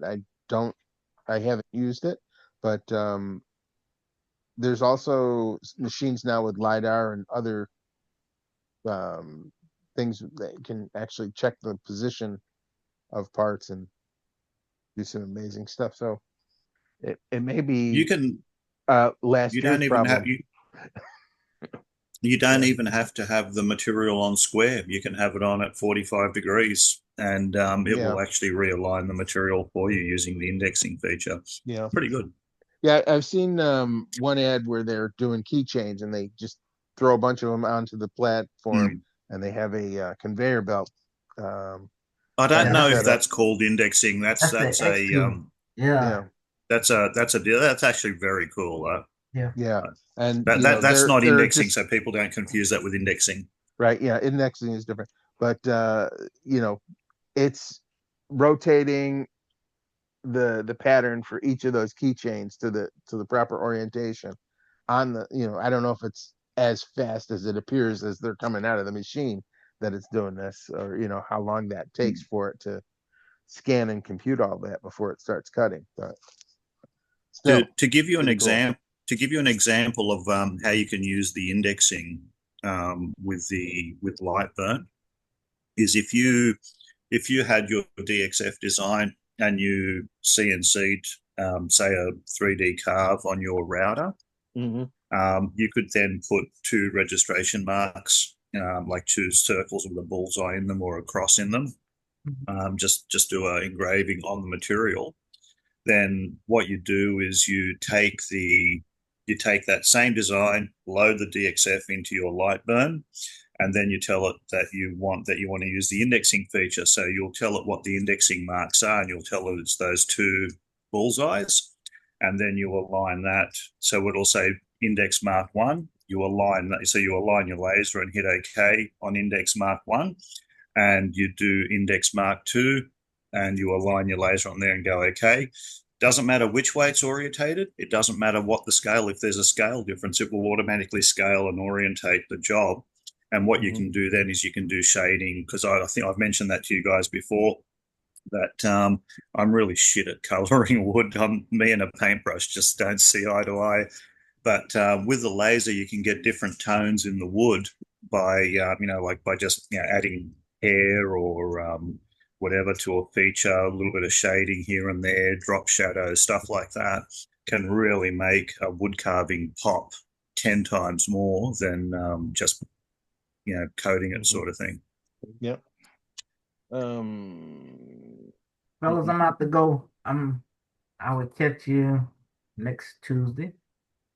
Mm-hmm. Okay. Meanwhile, Do that way. I can probably message you throughout the day. Yeah. Yeah, very cool. As always, it's a pleasure, Tally. Yeah.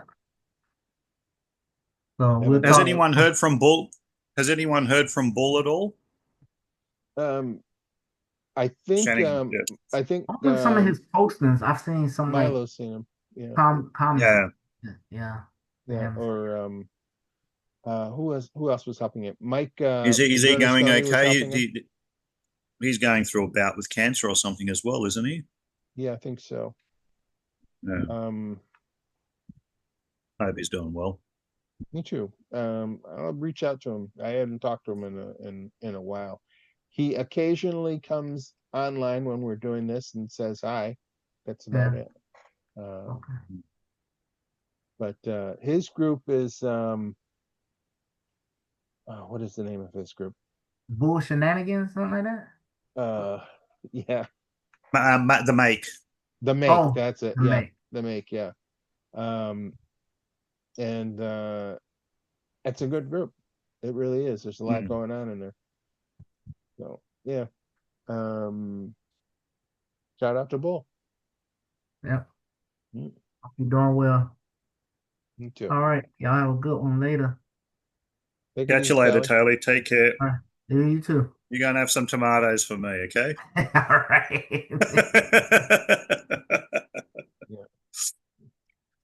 Yeah. So what have you been up to, Bill? Any projects? Now, as I was explaining when this all started, most of the projects I'm working on right now are model airplane related because it's the season, and they're not CNC related. Okay.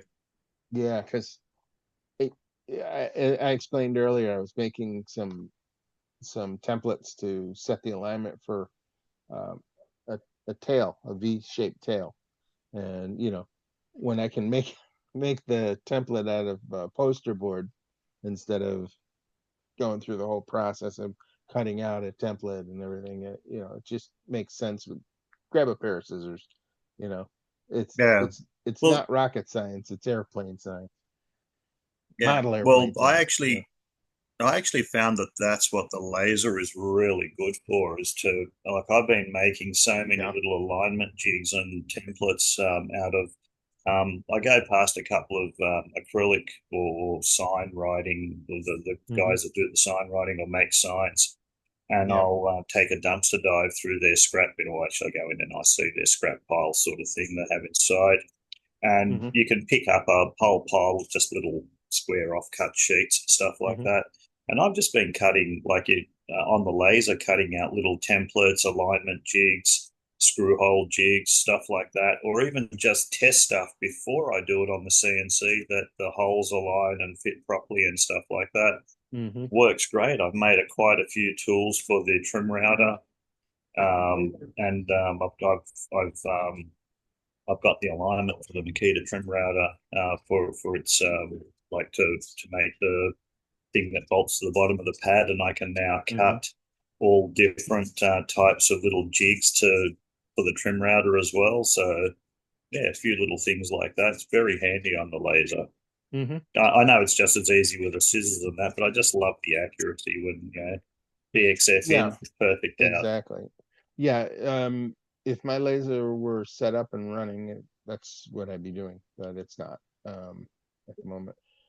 So yeah. Uh, because the nice thing about working with the laser is you just put the sheet down. You don't have to No clamp it. fixing. You don't, yeah, none of that. You just um, set your, set your start point and hit the button. I know there's more to it than that, but It's not far off that though. yeah. It's very easy. Hmm. Yep. Yeah. And I thought that the Glow Forge when it came out was going to be a bust, um, because I didn't think it was sophisticated or sturdy enough for people, but for the hobbyist, other than the fact that it's slightly overpriced, it's a great little Yeah, piece of well, kit. that new one that's just come out, and I think we were looking at it last week on here, where you've got the fiber laser with the moving galvo head Hmm. inside. Like that was, yeah, I thought that was brilliant. Like that Yeah. you got the benefit of the galvo head plus the work area. Hmm. I'd actually buy that machine and pull it apart and turn it into a bigger one. Having a galvo Hmm. head means that it can stop in places and do stuff and then move to another place. Just Yeah. dramatically increase your work area if you Yep. needed it. Yeah. And it's just amazing that they're all coming out with these inexpensive versions of these machines with all the galvo features and all the other things. I mean, it's got to be tough for the standard companies like uh, Epilogue and all those others that have been charging top dollar for their laser cutters for years. Now they're competing against um, hungry young companies that are throwing every trick in the book into their new machines. That'd be quite a choice for somebody, for the Yeah, average. no, look, Yeah, go ahead. yeah. The combos that they're incorporating into the machines, like it's not really production high. It's not really what's word I'm looking for. Like you can't go and machine a block of aluminium or aluminum, Hmm. or something like that. But if time isn't the issue and you're only doing a one-off or something, the stuff that these machines can do, 3D print, CNC router, fiber Hmm. laser or laser, all combined into one, it's very amazing. Yeah, and it's um, the thing that is cool about it is most of these machines are not vaporware. They actually exist. They're out They there, exist, yeah. and you can get them in a fairly short period of time. Um, some of the Well, Kickstarter projects, though, they're well funded, but they're from companies that were already making lasers, already selling lasers, already know how to do production. I would buy that kind of thing before I buy it from a startup company, hmm. because Yeah, yeah. one of the big things with startups is it's a great promise what they want to deliver, but can they deliver is the question. And then the next problem is by the time that they deliver the price that they were advertising it for, what you explained there was the technology takes a huge leap, Yeah. and all of a sudden the market is flooded with more capable machines Yeah. that have experienced the bugs. And in that time that it's taken that machine to come to production, these guys have got a working product already because the equipment is there and the knowledge is there. Yeah, the pioneer's curse is that they always have arrows in their back. You know, because they were the trailblazer, and then everybody took shots at them. And you know, the advantage of the second mover is that they've seen the perils and the things that go wrong, and they can avoid them if they're smart. So, Yeah, see, I'd suffer big from that because I get caught in that perfection circle, something that my wife always criticizes me about. It's for most people, what you've got there is good enough. Just get it out there and sell it, sort of thing. Yeah. yeah. Is she wrong? No. No. Yeah. No, Yeah, she's I not. can add that. I can add that. I can do that. I can add that, and you'll never get to market. Yeah, you just got to. But then again, that's also the peril of a lot of companies is if they can get the product out there, they'll get a short term of pushing the product and selling it, but then all of a sudden they're gone. Yeah. Well, I noticed when I was making model airplane kits, there was about a 3-year cycle. The first year you got the product out and it's new, and people look at it and they might not take a risk, but the ones who do take a risk and buy it rave about it because you got it right. Mm. The second year, everybody knows that it's hot and everybody buys like crazy. By the third year, your competition has copied it and come out with a slightly different or cheaper version of it. Yeah. So but they're bounced back to that first year cycle where everybody's not quite sure whether theirs is as good. By the fourth Yeah. year, the original guy is like selling a fraction of what he sold, and the other guys in his, in his heyday, and it's just that cycle. So if you were coming out with model airplane kits, you had to have one, at least a new one every 3 years or more. Yeah. So It is a vicious circle, but it's something you got to do if you want to be.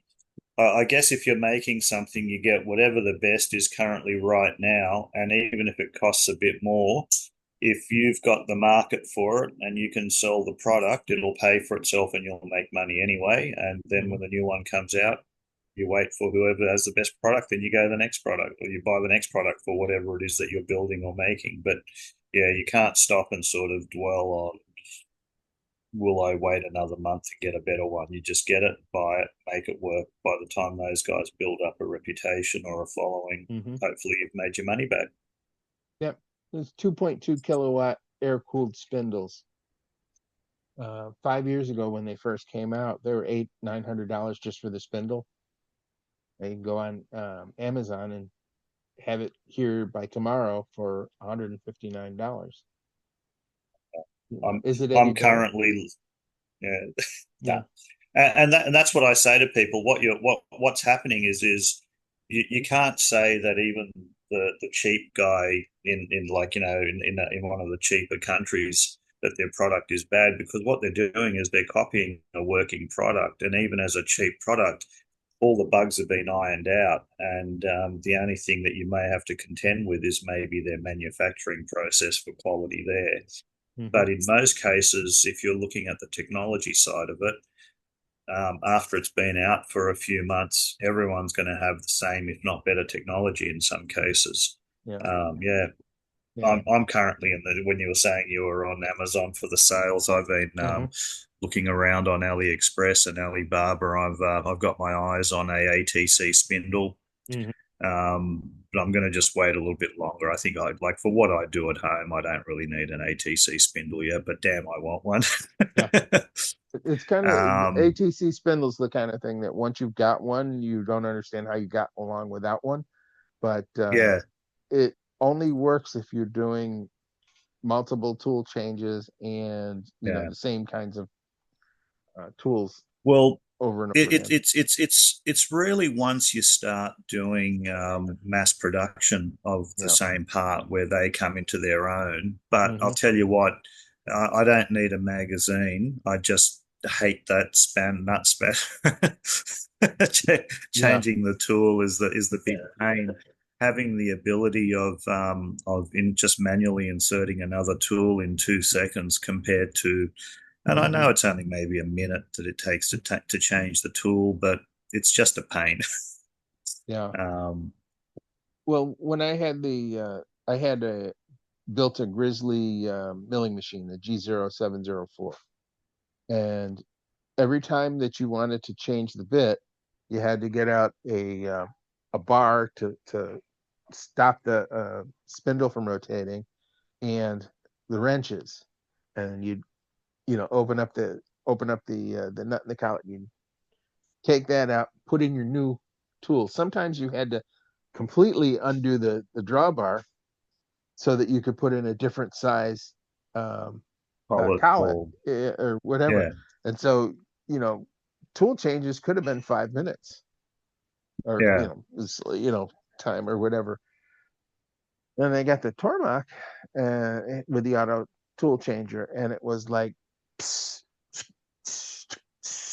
Yep. done, and it's cutting, and I'm like, ooh, And look, none of that. and, Yeah. and and even having a motor on the drawbar, it's sort of like like okay, you got to push the button, but you still got to like Hmm. lock off the spindle, then Yep. engage the motor, drop it, then screw another one in, then Yeah. like whether you're going a chuck or a collet. Hmm. Like yeah, so you still got that bit of stuffing around, having that ISO holder or whatever that you just go, Hmm. you just got Yep. that, Yep. and continue is yeah, it's a biggie. Yeah. So Yeah, yeah, if it's worthwhile to have at home, do it. Just pay once, cry once, uh, and then you'll be like the coolest guy around. well, you know what? I actually don't like that cry, pay once, cry once. Like there is that, you are correct in what you say, but you know what? It's you pay once and don't look back, is I Yeah. prefer to say it. You know what I mean? Yeah. Like it's Yep. it's sometimes when you're doing a little job, you don't want to use a machine because it's going to take you longer or it's more of a pain to go through those two or three tool changes, etc., Hmm. to use the machine. And this is, see, I could cut a piece of acrylic out on the CNC. It's not that hard. Cutting a Hmm. piece of acrylic out on the CNC router is, most of my templates aren't any bigger than probably Hmm. 8 by 10 inches sort of thing anyway. Yeah. And that's a large template. And cutting that out on a CNC router, it's not a big job. It only takes like 2 minutes to cut it out, if that. But Hmm. there's But the about setup. 10, 15 minutes in setting up. You got to hold, and the biggest one is what you commented earlier. It's you got to fix that template to the actual bed. But that's it. Yeah. Like I know it could be 3 screws into a piece of MDF, but Hmm. or a couple of toe clamps. But you got to screw it down. Then you got to see whether it's going to move or shift, and then you've got to undo the collet, put a tool in, and then you've got to Hmm. zero the tool. And all of this is like easy. Imagine if you had to do that by hand with a handsaw and a chisel or with a Yeah. whatever. You know what I mean? Like, Yeah. and having the ability of just dropping a piece of plastic onto a bed, and the worst thing that you have to do is raise the bed up and down and then hit start, and that's it. Hmm. Yeah. No tool change, no fixturing, Yeah. And and that's it's why done. laser is so attractive. It just Yeah, uh, it simplifies that. Um, when they started doing three-dimensional engravings with the laser, that kind of like oh blew my mind. yeah, You know, oh yeah, I've been watching that. That actually looks really good. yeah. Um, up to the point where I'm saying, well, okay, do we really need the router? My answer is yes, but for others, I don't know. Um, Actually, I just did a job. I'm just going to upload these pictures to my OneDrive, and then I can share them. Then I can share them up on the thing. 1 second.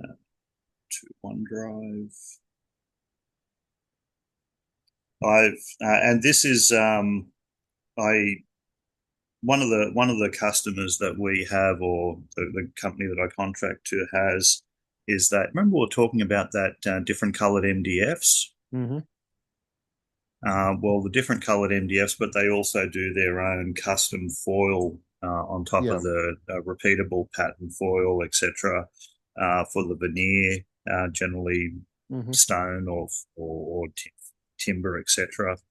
And it's mainly used in high-end buildings, function centers, government offices, where they want, if something gets damaged, that 2 years later they can replace the panel with just the same sort of thing. Mm-hmm.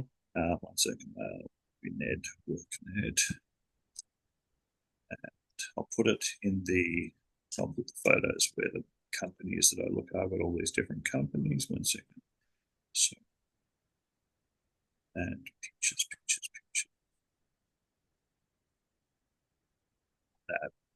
Urban, that's it.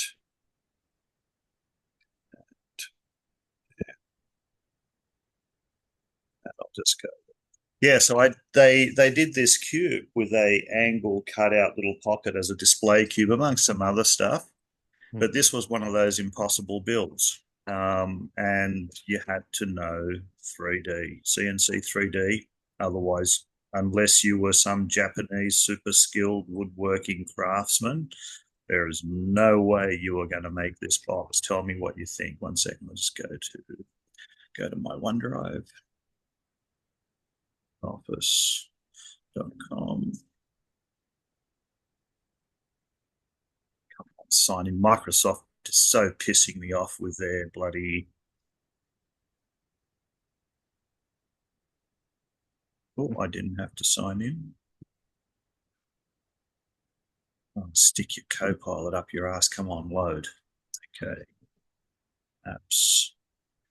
This used to be so quick and easy to do stuff in Office 365. Now I have to go through an additional 3 steps. What we're talking about, untightening the nut and putting a new tool in and stuff. Like when you signed into Office 365, you were straight away at Word, Excel, and it was on Outlook. And you had Word, Excel, OneDrive, and Outlook. And Outlook was the first one that was initially open when you go through the web browser. Now you've got to go through like 3 menus to get there, sort of thing. It's idiots. Okay, OneDrive, where's my files? With my files. Oh, and they're opening a second row of menus now. Bloody idiots. In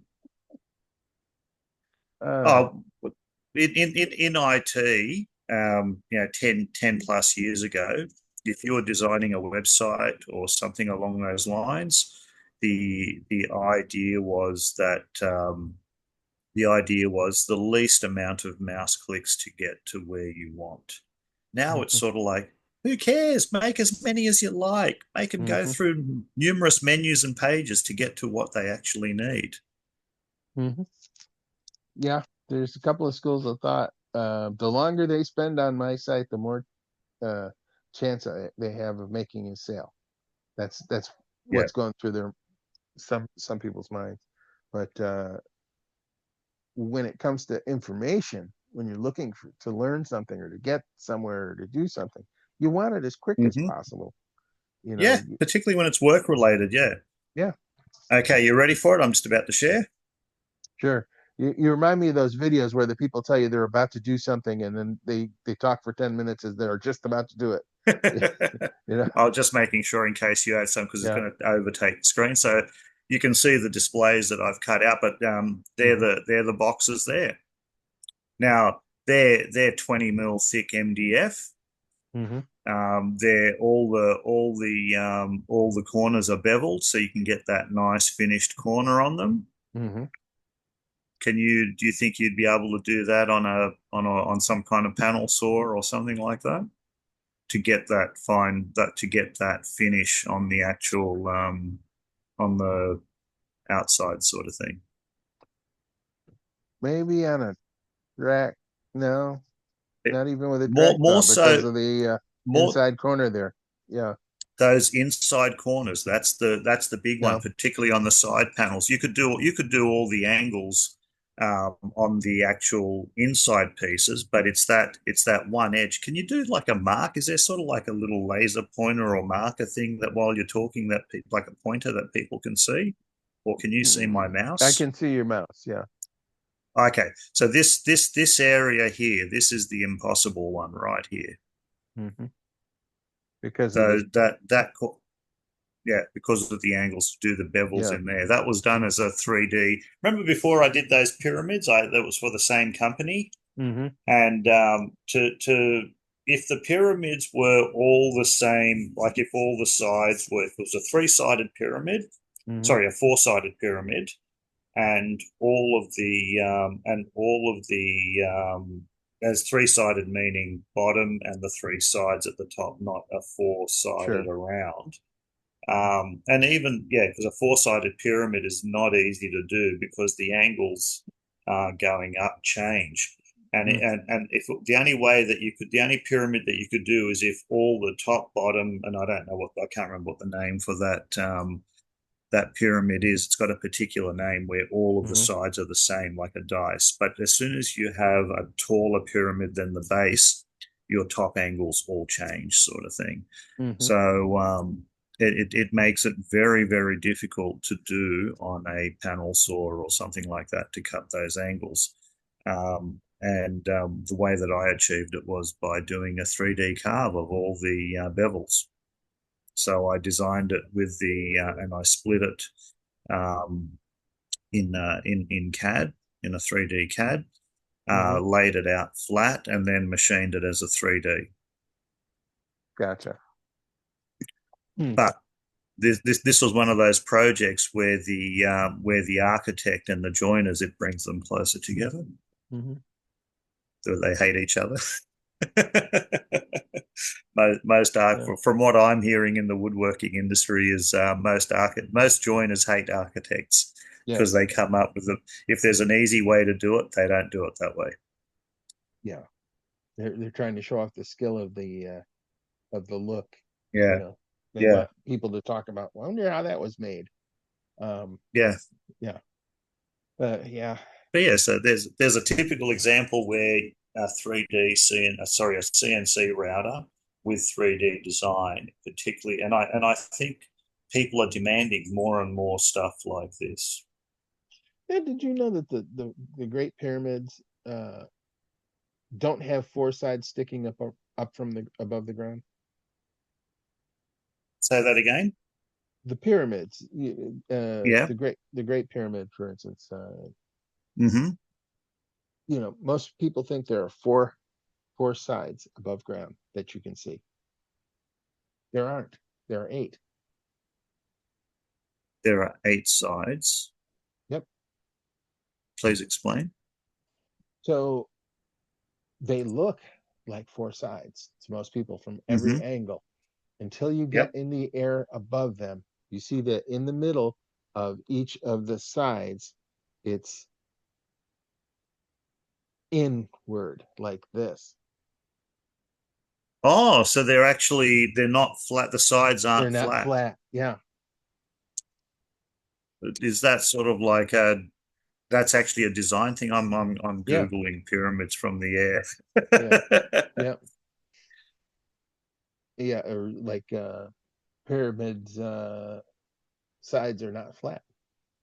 Yeah. Oh, let's have a look. This is a little bit of trivia. Yeah. Let me just have a quick look. Pyramid, Egypt. Yeah.